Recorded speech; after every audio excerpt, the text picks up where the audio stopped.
What's good? It's Russell King there, and today I'm going to be discussing the recent episode of Monday Night Raw.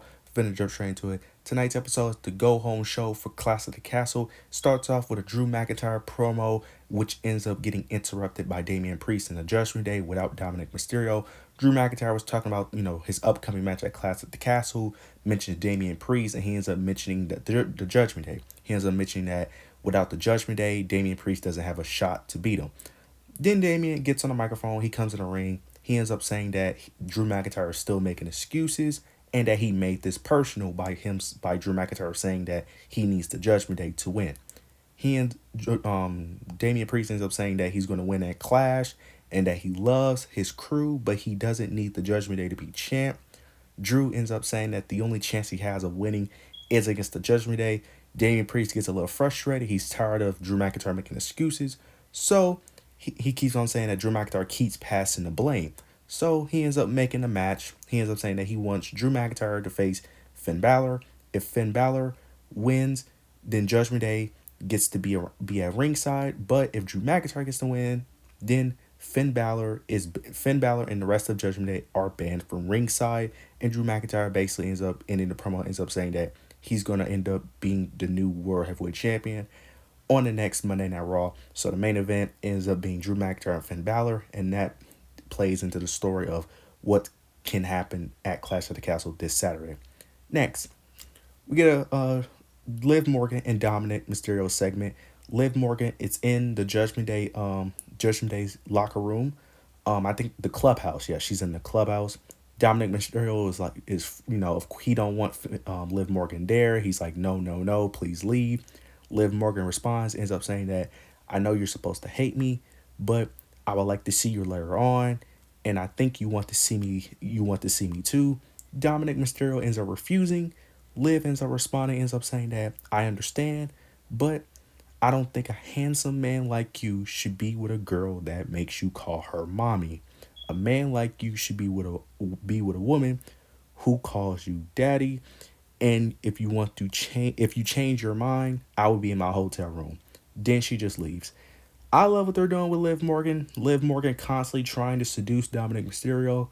Dominik Mysterio is a better man than me, because if that was me, I would have been caved. I would have been caved in. I would have been I would have been trying to do some things to Liv Morgan. I would have been on that train, but Dominik Mysterio is a better man than me. I love what they're doing with the storyline.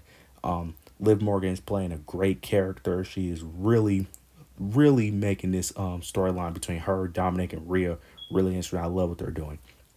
Now we get Io Sky. Io Sky versus Lyra Valkyria. This is preceding the story from what happened last week with Io Sky attacking Lyra Valkyria and backstage. This match was solid. Get towards the end though. Lyra Valkyria hits the Nightwing. She ends up going for the pin, but Dakota Kai ends up interfering, which gave Io Sky the advantage. Lyra Valkyria ends up taking out damage control. She takes out Dakota Kai. Lyra tries to go for the top rope, but Io ends up taking advantage from recovering. She ends up going for the moonsault. Lyra ends up getting her knees up though. Lyra ends up hitting a tornado DDT, goes for the Nightwing again, but Io Sky ends up pulling her hair, ends up rolling her up for the pin, and picks up the victory. After the match though, Damage Control ends up attacking Io Sky. Not Io Sky. They end up attacking Lyra Valkyria. They attack her, but Io Sky wasn't attacking. It was just Dakota Kai and Kairi Sane. They leave the ring. Then Io Sky ends up looking at Lyra Valkyria, and she ends up attacking her. Now, Dakota Kai and Kairi Sane are confused because they like, that's it. Like, they don't need to, beat her up anymore. But Io Sky just wanted to constantly attack Lyra Valkyria. She constantly attack, and then she ends up leaving. But Dakota Kai and Kairi Sane had a very confused look on their face, like they just didn't understand why Io Sky did that. So they're playing the story of, Io Sky kind of like losing her mind, kind of going on tangents, kind of going on tantrums a bit. Interested to see how this plays out though. Now next, we get Sami Zayn and Alpha Academy with Sami Zayn and Alpha Academy. Sami Zayn ends up asking Maxine Dupree, is she okay? Is her leg fine? And he ends up saying that he's sorry that they have to get put up with Chad Gable, and that they don't have to deal with him, and that did they see the footage from last week. Maxine ends up saying she saw the footage, she saw what happened. Sami, trying to convince him that, they don't have to do this, that they don't have to keep listening to Chad Gable. Otis then pops up. He ends up saying that he's sorry. He tries to apologize to Sami Zayn, but Sami Zayn ends up stopping him, ends up saying that I'm sympathetic towards you. I went through the same thing with Roman. I had my reasons for why I did what I did, but I don't understand why you are doing what you're doing with Chad Gable. Otis ends up, confessing why he does what he does. He ends up saying that when Otis was at his lowest, Chad Gable was there for him. Alpha Academy was there for him, and that without Chad Gable, he is nothing. Sami, of course, being the good guy he is, he ends up saying that that's not true. That's what he wants you to think, and that you are special. But I hope that you're able to see it for yourself. And then in the background, you see all you hear is Otis chants constantly.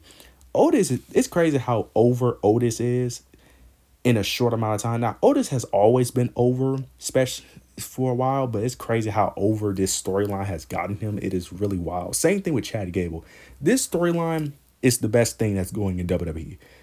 Which is crazy. Who would have thought that a Sami Zayn and Alpha Academy feud would have been the best thing in WWE? Like, you would be called crazy a few months back if you was to say that Sami Zayn and the Alpha Academy feud would be the best thing in WWE, which is insane. Next, we get a Judgment Day segment. We got all the members of the Judgment Day. Damian ends up asking Dominik why wasn't he there at the beginning of the show, and mentions Liv Morgan. Finn Balor ends up basically saying that Liv Morgan is trying to distract them, but don't worry because the key is with them. And he pointed at the table, but the key is gone. It looks like Liv Morgan stole the key to the clubhouse, and that won't be the last time that she enters the clubhouse. So we'll see how that story plays out. Next, we get a 6-man tag match between Judgment Day with Carlito and it was Dominik, Carlito, and JD McDonough versus Rey Mysterio, Dragon Lee, and Braun Strowman. This was also a decent match. Now for me personally, this match felt like it went on so long. This felt like a 15-minute match. It may have been shorter, but this felt like a very long match in my opinion. But we get towards the end though. Dominik Mysterio ends up hitting a drop kick on Rey Mysterio. Then out of nowhere, Liv Morgan is on a ring apron. She's talking to Dominik. Dominik Mysterio wants Liv Morgan to leave. They're going back and forth. Dominik is on the outside. Liv Morgan is still on the ring apron. They're going back and forth. Then out of nowhere, Dominik Mysterio ends up getting bumped off the ring apron. Someone ends up bumping her. Bumps off the ring apron. She ends up falling on Rey Mysterio. Falls on top of him. And now she is on top of Dominik Mysterio. Basically a missionary. She's basically a missionary. And she's happy. She's excited. She's about to seduce him right there. And Dominik Mysterio just looking at her with a very worried look on his face. But she was happy. She was about to do some things to him. But out of nowhere, Zelina Vega ends up attacking her. Zelina Vega and Liv Morgan starts brawling, but they end up getting separated. After they get separated, Dragon Lee hits the hot tag for Braun Strowman, and they end up in Rey Mysterio over Dragon Lee, and Braun Strowman ends up picking up the victory there. This is continuing, of course, the Braun Strowman and LWO feud with Judgment Day, but this also continues the storyline of Liv Morgan and Dominik Mysterio. I love what they're doing here. I really love what they're doing here. Now, this storyline would not work if this was the other way around, if this was a man doing it to a woman, but for me personally, I don't mind it. I love what they're doing here, though. Next, get a quick Damage Control segment. Io Sky, Io Sky, Dakota Kai, and Kairi Sane, they're there.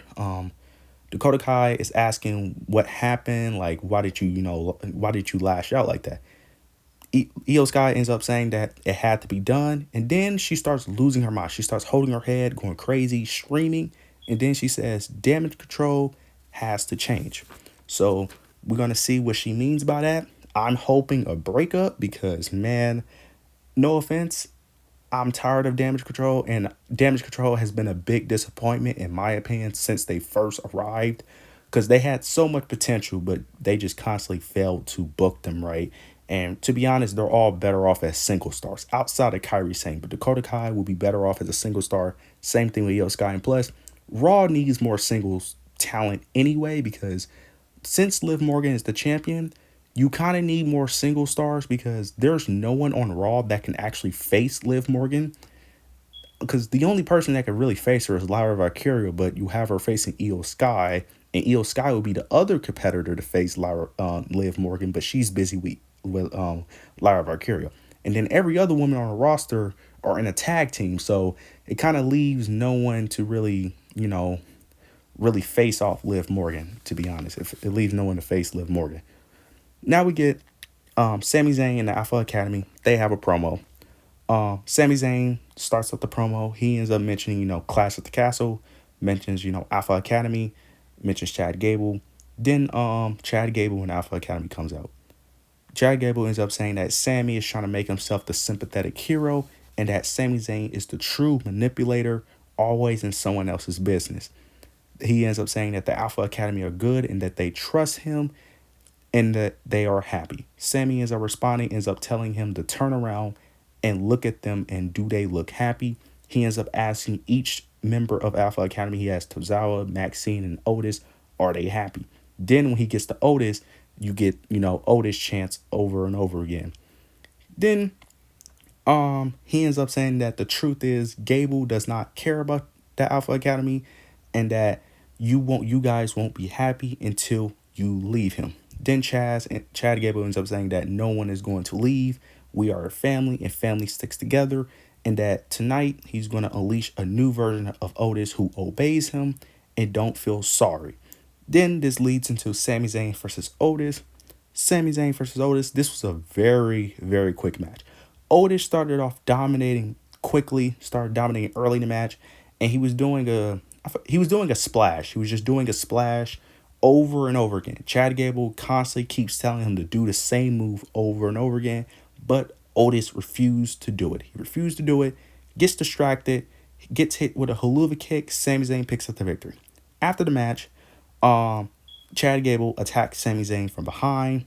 Maxine and Akira Tozawa ends up, trying to come to the aid of Otis. Chad Gable ends up telling Maxine and Akira Tozawa to leave the ring, and then he wants Otis to attack Sami Zayn. He wants him to do the same thing that he's been wanting him to do for the past couple of weeks, past month actually, to attack Sami Zayn, but Otis cannot do it. Then we get Chad Gable abusing Otis once again. He starts slapping him, constantly slapping him in the face. Then Otis starts to get angry. He gets in the corner, starts shaking his legs, and it looks like he's about to attack Chad Gable, but he ends up attacking Sami Zayn. After he gets done attacking Sami Zayn, Chad Gable is happy. He's excited. He ends up putting his hand on Otis' shoulder, and then Otis did a quick turnaround, and he has a serious, angry look at Chad Gable. Chad Gable starts looking very, very confused, and he's very nervous, and he's very scared. He's backing Chad Gable in the corner, constantly backing him in the corner, and it looks like Otis was finally about to attack Chad Gable, but he stops. He stops, leaves the ring, and ends up going towards the entrance ramp, and ends up leaving, and Chad Gable had a big smile on his face. I love what they did here. They did a big tease. I think they're going to do the big turn at Clash of the Castle. I think they want to do it they want to have a really big moment. I think they're going to do it at Clash of the Castle. Really love what they did here. This was really good. I really love the anticipation they did, because I actually thought he was actually going to do it, but as he kept on taking a little while, I was like, okay, he's not going to do it. But this was really good. I love what they did here. Next, we get Shayna Baszler, Zoe Stark versus Unholy Union.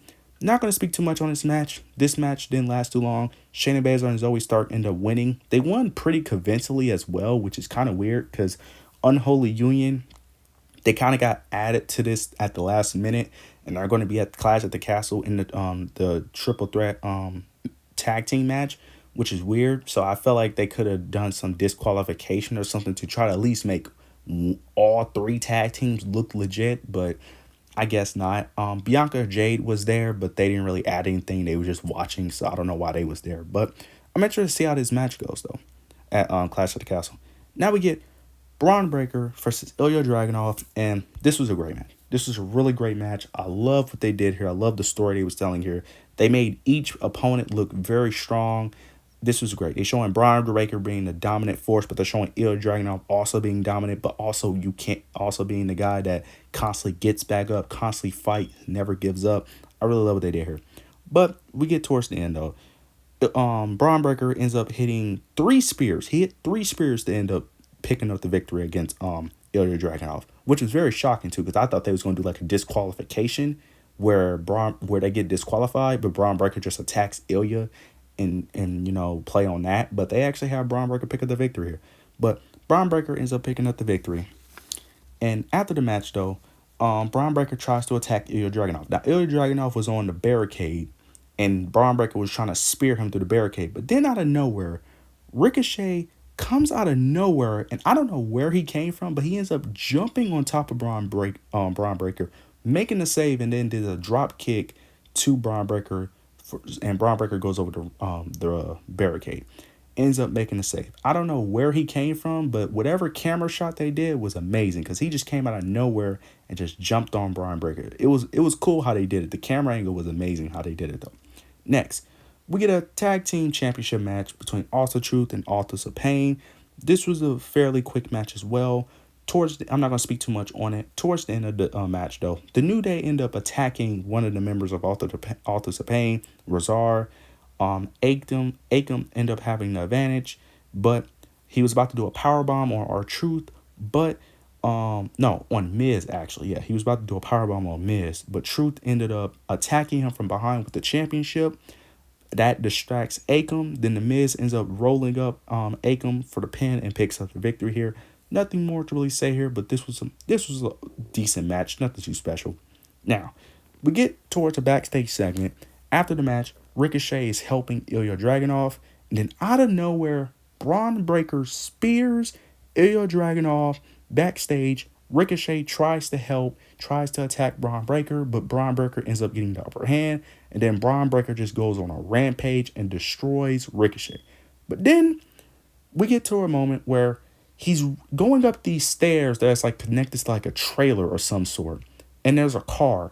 He picks Ricochet up, and then he jumps off the stairs and body slams Ricochet onto the car, onto the windshield.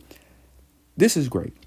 Now, we know why they did this. They did this because this is supposed to be Ricochet's last, televised, supposed to be last time we see Ricochet on Raw, because his contract is up, and he has said that he's going to leave WWE, so they got to find a way to write him off. And this is a perfect way to write him off.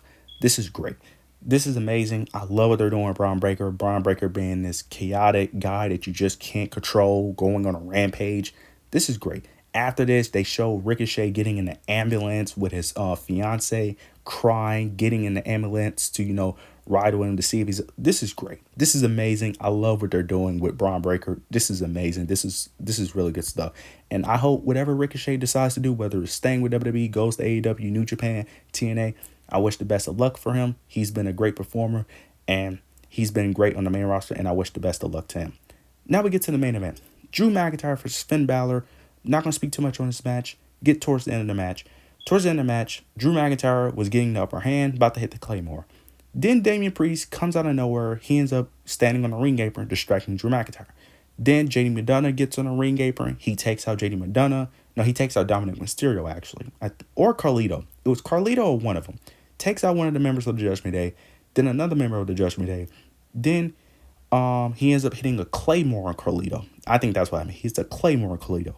Then Finn Balor ends up doing a roll-up pin. He ends up tries to go for a signature. He ends up hitting his signature sling blade.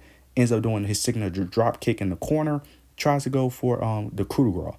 Goes for it, but Drew McIntyre ends up avoiding it. Hits him with a Claymore. Picks up the victory. And that's the end of your Monday Night Raw. So at Clash of the Castle, Judgment Day are barred from ringside. This was a great episode of Raw. This was great. Everything progressed. I really love what they did here. I can't wait for Clash of the Castle. The Raw side of things of Clash of the Castle is looking very good. Drew McIntyre, Damian Priest, that looks like that's going to be an amazing match, especially with Judgment Day not being barred for ringside. So I'm interested to see how that plays out. Sami Zayn versus Chad Gable. That should be amazing, especially with Otis possibly turning on Chad Gable at Clash of the Castle. You got the triple threat tag team match between the women. This is looking very interesting. Can't wait to see how it all plays out. But you guys let me know what you guys think of tonight's show of Monday Night Raw. Leave your opinions down below. Make sure you like, comment, and subscribe. But yeah, that's it.